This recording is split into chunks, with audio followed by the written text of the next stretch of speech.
Bueno, pues nuestro invitado a esta hora es el escritor Óscar Aguirre Gómez, a quien le damos la bienvenida al informativo del Eje Cafetero. Óscar, bienvenido, ¿cómo está? Muy bien, muchas gracias. Contento de estar acá en los estudios de la emisora 92.1 FM y pues desde luego... Y el canal, ¿no? El canal Mundovisión. El canal Mundovisión, naturalmente. Un saludo muy especial a todos los oyentes y desde luego a ustedes. Bueno, Óscar Aguirre Gómez, algunas actividades literarias y culturales, ganador del concurso literario Escritores Risaraldenses en 1997, promovido por el Instituto Risaraldense de Cultura con la obra El Viejo Baúl, Relatos, publicación del libro. Fundador y director en 1998 de la revista cultural Iris.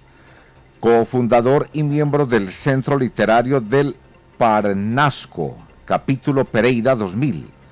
Cofundador y primer presidente de la Sociedad Bolivariana de Pereira 2000.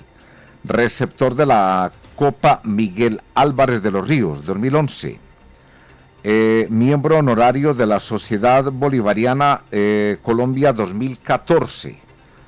Bueno, ha tenido muchas actividades literarias, culturales y reconocimientos también, Óscar. Sí, como puede constatar ahí, pues muchas no, pero han sido muy significativas los reconocimientos que he obtenido gracias a mi labor literaria y como escritor.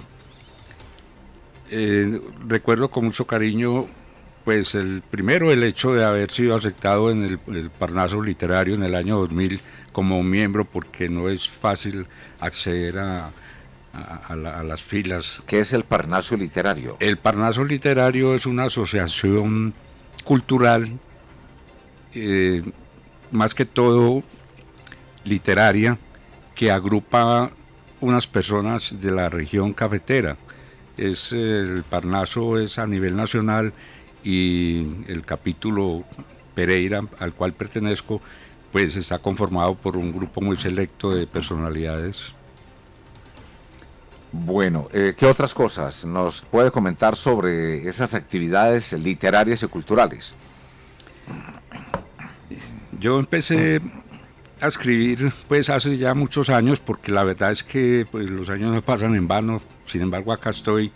Me remonto, por ejemplo, al año 1978, que es cuando hice mis primeros escritos. Empecé con el tema de la narrativa, en fin, de manera que llevo una trayectoria de más de 40 años en la escritura, aunque eso no quiere decir que yo sea muy constante, porque es una actividad más bien esporádica. Confieso que a veces no encuentro qué escribir. Pero ha hecho mucho, doctor Germán. Le va a pasar este libro, porque aquí en esta parte pues trae algunas de las obras que ha escrito, de esos libros importantes que ha escrito nuestro invitado Óscar Aguirre Gómez.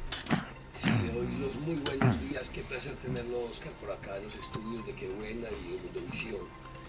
Muchas gracias. Y que hablemos de toda esa trayectoria suya como escritor, como poeta. Usted también es un buen poeta. Usted ha escrito aquí, por ejemplo, en el 2011, Masonería y Literatura. ¿Ese libro habla de qué? Ese libro que usted menciona ahí concretamente es sobre un tema que a mí me ha apasionado pues prácticamente toda la vida desde que me conozco, cuál es el de la masonería. Perdón, le interrumpo ahí. ¿Usted es masón? A ver... El que calla otorga. Esta es una pregunta que no me la esperaba, pero pues en mi interior sí me considero masón. Sí, porque habla de la masonería. Uno, ya que usted me hace esa pregunta, quisiera responderle de esta manera mejor.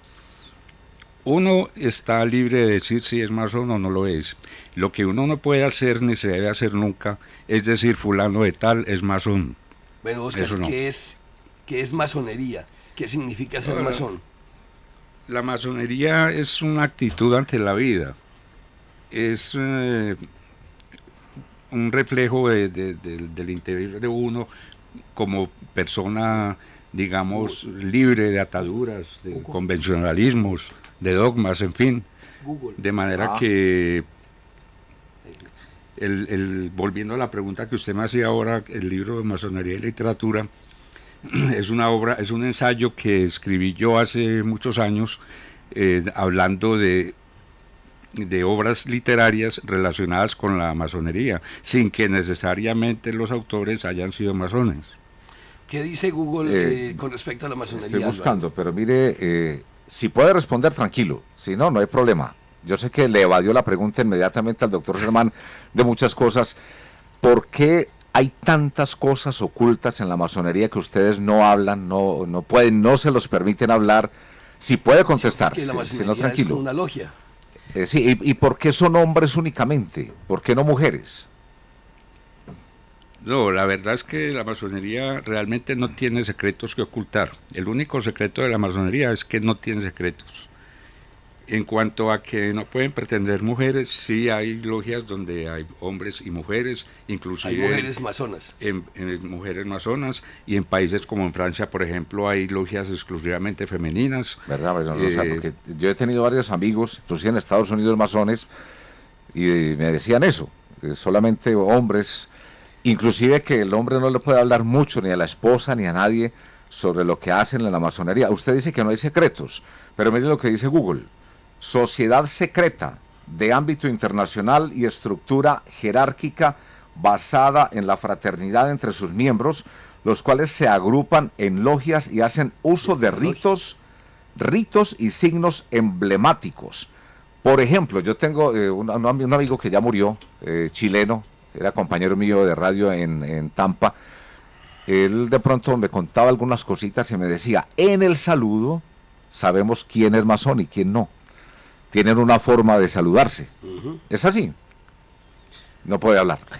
Bueno, no, eso no es la masonería es más bien una sociedad, en vez de secreta hoy en día, y desde hace muchos años, es más bien discreta, digámoslo así. Pues yo leo la definición de acá, ¿no? Sus miembros guardan un sigilo, sí. un sigilo, y uno no es bien visto uno estar diciendo, yo practico estas filosofías o estoy en tal asociación, no. De todas maneras, este es un tema muy interesante y pues desde luego bienvenido. Sin embargo, pues ahí nos podemos extender a otras actividades. Sí, no, pero Oscar, sigamos con la masonería, porque es que usted también escribió un libro en el año 2013, Bolívar y la masonería. ¿Qué relación tenía Bolívar con la masonería? Es que Simón Bolívar fue hermano masón, y eso lo saben muchos y otros que tal vez no conocen la actividad del Libertador, pero muchos héroes de la independencia colombiana, y no solo colombiana, sino en América y en Europa, fueron masones. Tenemos a Antonio Nariño, a Santander, a Simón Bolívar y muchos otros. En esa parte discreta que habla él, aquí habla también de eso, dice la masonería es una organización discreta internacional movida por el sentimiento de fraternidad que busca la mejora del hombre en sociedad a través del desarrollo moral y el cultivo de numerosas disciplinas como las ciencias y las artes. Habla también de que cuál es el Dios de los masones. La masonería no tiene ni dogma sobre Dios, ni un sistema de normas morales, ni un culto organizado que reconozca el poder supremo de Dios y la dependencia de él. Otro de los puntos interesantes de esta parte es la denominación del gran arquitecto del universo, así lo denominan. Hablemos de otros libros que ha escrito Óscar Aguirre. Bolívar, El Quijote, en el 2014. En el 2015 escribió Manuelita Sáenz, Caballeresa del Sol.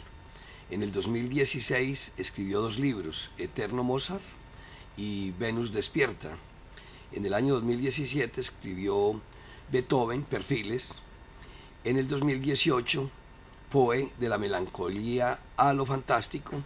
En el 2019, Antología de cuentos. En el mismo 2019, Otros cuentos. Y en el año 2021 escribió el libro 50 años escuchando a Beethoven. Hay otras obras inéditas, Antología de poemas, otra Músicos. y el más reciente libro escrito por Óscar Aguirre Gómez, Visiones Fugitivas. Hablemos de este último libro, Óscar. Claro, Visiones Fugitivas es un libro conformado por 15 cuentos, el cual empecé a escribir antes de la pandemia, cuando pues no nos imaginábamos que iba a venir ese azote. Y les repito, es un libro que terminé antes de la pandemia y he dedicado todos estos meses, todo este largo tiempo, pues como a corregirlo, a pulirlo. Inclusive a finales del año pasado le agregué 3 cuentos más, porque originalmente no eran sino 12 cuentos, ya se quedó con 15 y lo publiqué en febrero. Para mí es una obra muy significativa, porque podría decir que por primera vez me senté a escribir un libro. Dije, voy a hacer un libro de cuentos, una idea muy concreta. Entonces empecé a hacerlo y lo terminé. Y otra característica de este libro es que el título lo define, Visiones Fugitivas. ¿Por qué Visiones Fugitivas? Porque todos los cuentos son encuentros imaginarios con personajes de la historia, en los cuales el protagonista se encuentra por muy breves momentos con los personajes estos, de manera que es un título muy apropiado, Visiones Fugitivas, y es una obra que pues es fácil de leer porque son narraciones muy breves y todas con una misma característica, cuál es su argumento. Aquí, por ejemplo, en esos cuentos habla de la mujer que no ríe y habla de lo siguiente: era un atardecer anaranjado, adornado de lejanas nubes de plata y plomo, en donde el azul servía de marco al paisaje. Bajo el hechizo de las mágicas notas de Claro de Luna de Debussy surgió la imagen de la mujer que no reía, la divina, de aquella, en fin, que en vida, siendo real, parecía irreal. Era música y poesía. Hablo de Greta Garbo, La mujer sin sombra. Ahora que usted menciona ese cuento, precisamente se refiere a la gran actriz que fue Greta Garbo, una mujer hermosísima y excelente actriz, que en pleno apogeo, en plena carrera artística se retiró y no quiso saber nada más del cine y se dedicó a su vida privada y a sus amistades, en fin. De manera que aquí describo de una manera fugaz, digámoslo así, un encuentro imaginario con Greta Garbo. Y precisamente la portada del libro, como usted puede ver, está dedicada a Greta Garbo. Este dibujo de Greta Garbo lo hizo una artista pereirana, María Teresa Gutiérrez, Maite, y pues ella, como se dice, se lució con este dibujo, que es el que distingue la obra. Inclusive cuando hicimos el lanzamiento hace un par de meses en Torre Central, estuvimos presentes ella y yo y claro, los invitados, que fueron los más importantes, y este dibujo, pues reitero, ha sido no solo bienvenido, sino que es el distintivo de la obra. Bueno, aquí también hay otro cuento que es Otro me sueña. Esa noche, luego de caminar sin ninguna prevención, opté por asistir a una tertulia de noctámbulos. Se reunían periódicamente para hablar de todo y de nada. Los libros de todas las épocas eran criticados, así como muchos aspectos del arte y de la música. Cuando crucé la puerta que daba cabida al calor y a la fraternidad entre iguales, merced a los libros, una música suave y la palabra que fluía generosa. Fui recibido con muestras de afecto, como de costumbre. Uno de los presentes hablaba acerca del tiempo y sus variantes. Tomé el hecho como una casualidad, no como casualidad, pues precisamente el tema del tiempo me desvía por esos días. El tiempo, decía el exponente, es la consecuencia lógica del acontecer, es el acontecer mismo, es nuestra percepción de lo que pasa, de lo que se viene y se va. El tiempo es la eternidad entre dos distantes, el pasado y el futuro. Es nuestro asomo a la realidad, a una realidad. ¿Qué comentario hacer ahí? Otro me sueña es un encuentro también imaginario con con un personaje del futuro. En este caso es el mismo protagonista quien se encuentra con él mismo, pero en una época futura, y cuando él llega a esa reunión, pues se encuentra que coincidencialmente, o no coincidencialmente más bien, están hablando de un tema que, entre otras cosas, yo lo utilizo mucho en mis cuentos. Yo utilizo mucho el tema del tiempo. A mí me apasiona el tiempo.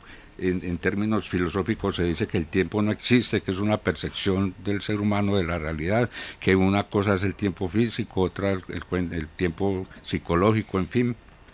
Y otro tema que empleo yo mucho en mis cuentos, aparte del tiempo, es el de la música. Pues muchos saben que a mí toda la vida me ha apasionado mucho escuchar música clásica. Yo de música no sé absolutamente nada, pero sí me gusta mucho escucharla, entonces utilizo mucho este tema en mis cuentos, y en este especialmente hablo hacia el final de obras musicales.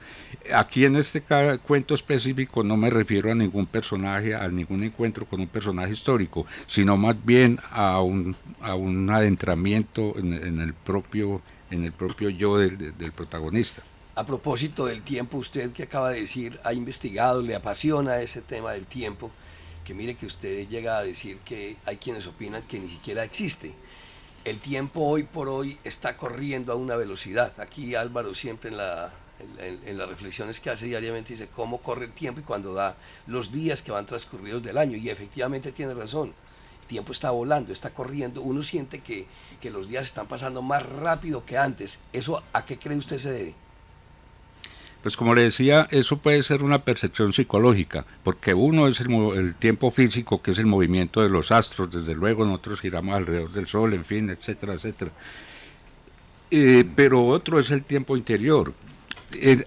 Uno, a medida que va envejeciendo, el tiempo transcurre más rápido. Eso lo he sabido por experiencia. Cuando nosotros éramos pequeños, de pronto les pasó a ustedes, el tiempo era larguísimo. Uno esperaba un diciembre que casi no llegaba. En cambio ahora los años pasan volando, como se dice, y realmente el tiempo uno percibe que pasa mucho más rápido. Sobre todo se dice que cuando uno está muy pendiente del tiempo, se transcurre muy lento, pero que cuando lo olvida, el tiempo pasa rápido. Pero si es una cosa psicológica, entonces es casi del mundo entero, porque es que ese es el común denominador en lo que la gente habla ahora. ¿Cómo va volando este año? ¿Cómo corre el tiempo? Claro que sí, esa es otra cuestión. Se dice que como nosotros, nuestro sistema solar no está estático en el universo, sino que se mueve a una gran velocidad, que estamos atravesando unas regiones en las cuales se cree que el tiempo se está comprimiendo. O sea, como que lo que usted dice está transcurriendo más rápido, pues porque no estamos estáticos en el espacio. Sin embargo, las horas siguen siendo iguales, el reloj sigue su marcha normal. Entonces, sin embargo, se cree que el tiempo se puede estar comprimiendo, así sea en una pequeñísima cantidad, pero eso influye en nuestra percepción. Se siente. Yo le preguntaba ahora, cambiando de tema fuera del aire, le preguntaba sobre los dos libros que trajo, y le decía, pues, claro, usted ha escrito muchos libros y para usted todos son buenos, pero le preguntaba sobre estos dos, que es Poe, de la melancolía a lo fantástico, y el que tiene el doctor Germán, que se llama Fugitivas. Entonces yo le preguntaba, ¿cuál cree que puede ser mejor de los dos? Bueno, esa es una pregunta interesante.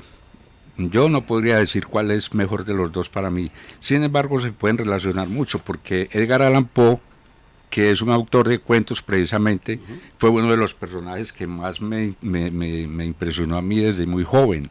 Yo siempre he repetido, no sé si de pronto los oyentes lo tengan presente o no, la verdad, yo no estudié formalmente, yo no soy profesional, a mí solo me gustó leer mucho desde muy joven, esos fueron mis estudios, y uno de los autores por los cuales empezó a gustarme la lectura fue Edgar Allan Poe. Este libro sobre Edgar Allan Poe, que se llama Poe, de la melancolía a lo fantástico, es una especie de ensayo, o varios ensayos mejor, biográficos, sobre la vida de este escritor que murió pues casi que trágicamente. De manera que la relación que hay entre ambos libros es que este fue un autor de los que primero yo leí, y Visiones Fugitivas es un libro de cuentos, que pues es mi más reciente obra, y que inclusive aprovecho para decir que Visiones Fugitivas no se hicieron sino una edición de 100 ejemplares, de los cuales se están acabando. A mí me gustaría mucho que alguna entidad me ayudara con una segunda edición de Visiones Fugitivas, o es decir, estoy dispuesto a escuchar una posible oferta. ¿Lo está vendiendo? Sí, el libro lo estoy vendiendo yo personalmente. El que lo quiera adquirir se puede comunicar conmigo.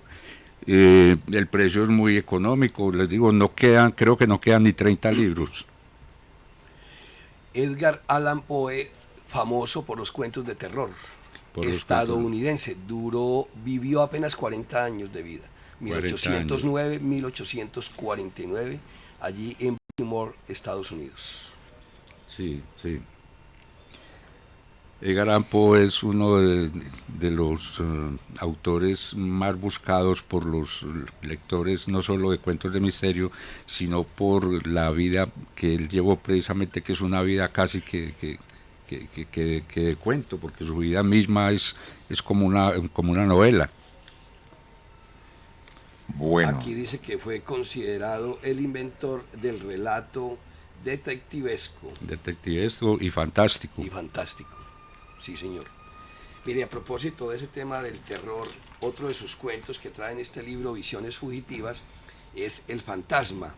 El misterio está en nosotros, y cuando el vértigo nos atrae hacia el abismo, este se oculta en lo más profundo de nuestra personalidad.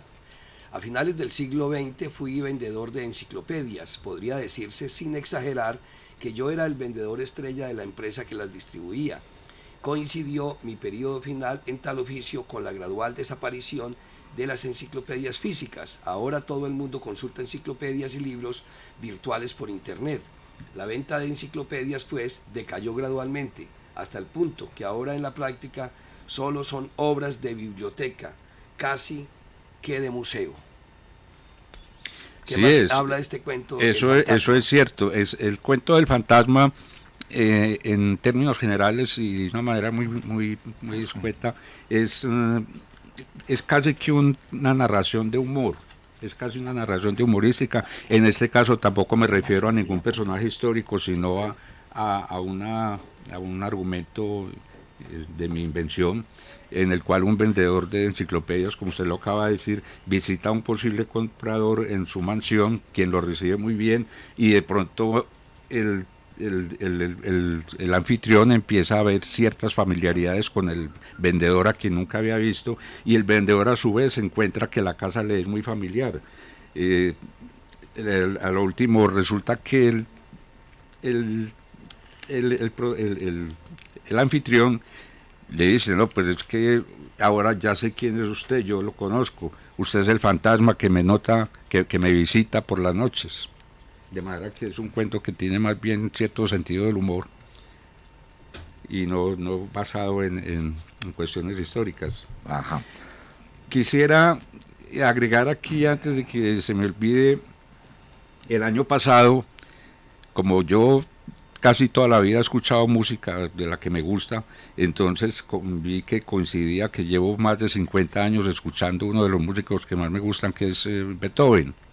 Entonces quise escribir un libro que son más bien impresiones, no es un libro autobiográfico, que titulé 50 años escuchando a Beethoven, del cual se hicieron solamente 20 ejemplares destinados a mi familia, de manera que este es un libro que no se consigue comercialmente, ni en bibliotecas ni nada, solamente en la biblioteca de Confamiliar de Pereira lo tienen para quien desee consultarlo, y es un libro, repito, que pues lo hice basado en la música que yo he escuchado. Ya, qué bien. Antes de despedirnos, estaba checando aquí sobre la masonería también. Germán dice... ¿Qué más encontró? Encontré que el Papa Pío VIII pues lo condenó la masonería en la Traditi Humilitati, la encíclica, el 24 de mayo desde 1800 29, y dice que la Iglesia Católica ha sido durante mucho tiempo abiertamente crítica de la masonería y algunos eruditos a menudo han acusado a la fraternidad de anticlericalismo. La Iglesia Católica prohíbe a sus miembros unirse a cualquier sociedad masónica bajo pena de entredicho. Estando de senador me invitaron precisamente a un grupo bien importante a nivel nacional de masonería y me nombraron algunas personas, y la mayoría magistrados de las altas cortes hacían parte de este grupo, hacen parte de este grupo. Y lo que me decía la persona que me invitó me decía: Germán, venga, haga parte de esta logia. Es una logia, lo que decía Óscar ahorita, una logia de fraternidad, de ayuda mutua, y decía: acá es uno para todos y todos para uno. Sí. Acá pensamos en la familia de cada quien, protegemos a quien lo necesite en su momento, a quien esté en malas condiciones de salud o económicas, lo ayudamos, lo protegemos. Es decir, esto es una confraternidad precisamente de ayuda mutua, pero no tiene nada que ver pues como el mismo anticatolicismo. Me decía a mí ese magistrado que me estaba invitando a ser parte. Pues la respuesta mía fue no por tema religioso, sino por el tema de mi ocupación, porque ellos se reunían semanalmente, y eso pues para uno viajar acá a la provincia y desplazarse a Bogotá, les dije pues yo creo que podría asistir unas veces sí, otras veces no, pero no por ningún temor pues a que esto vaya pues en contra de Dios, porque cuando a mí me hablan de confraternidad, me hablan de ayuda mutua, me parece que eso es bueno. Y yo creo que no hay que ser masón para uno ser solidario con las personas. Claro, inclusive hay personas que se les puede decir que son masones sin que necesariamente pertenezcan a una logia. A una logia. Eso va de acuerdo a su interior, a cómo él sienta en su corazón. Hay dos temas de los cuales está prohibido o que no se acostumbra a hablar generalmente en la masonería, en las logias, que son la política y la religión. Pero aquí no se viene a hablar ni de política ni de religión, porque eso no es una religión, pero pues comprenderán ustedes que necesariamente son temas que a veces se tocan, porque pues todos nos desenvolvemos entre la política y la religión. Ahora bien, los masones no son ateos, porque ellos creen en un principio creador a quienes muchos denominan, o a quienes denominan los masones, el gran arquitecto del universo. No necesariamente quiere decir que uno se imagina un viejito por allá que está por encima del bien y el mal y que ese es el gran arquitecto del universo. No, el gran arquitecto del universo son los principios cósmicos que rigen toda la creación. De manera que no necesariamente pues ahora bien, la masonería también tiene sus principios filosóficos, emplea temas de la albañilería para sus reconocimiento, en fin. Un tema largo. Y no necesariamente tiene que los hermanos estén velando unos por otros, no. Uno, como se considera un espíritu libre y con unas costumbres que no distan mucho de los principios que quiere dar con los cuales quiere conectarse, de manera que es esencialmente algo que, sin reñir con los demás, tiene que ver mucho con su propia manera de ser. ¿Cuánto es que vale este libro, Visiones Fugitivas? ¿Y dónde lo encuentran? ¿Cómo lo llaman?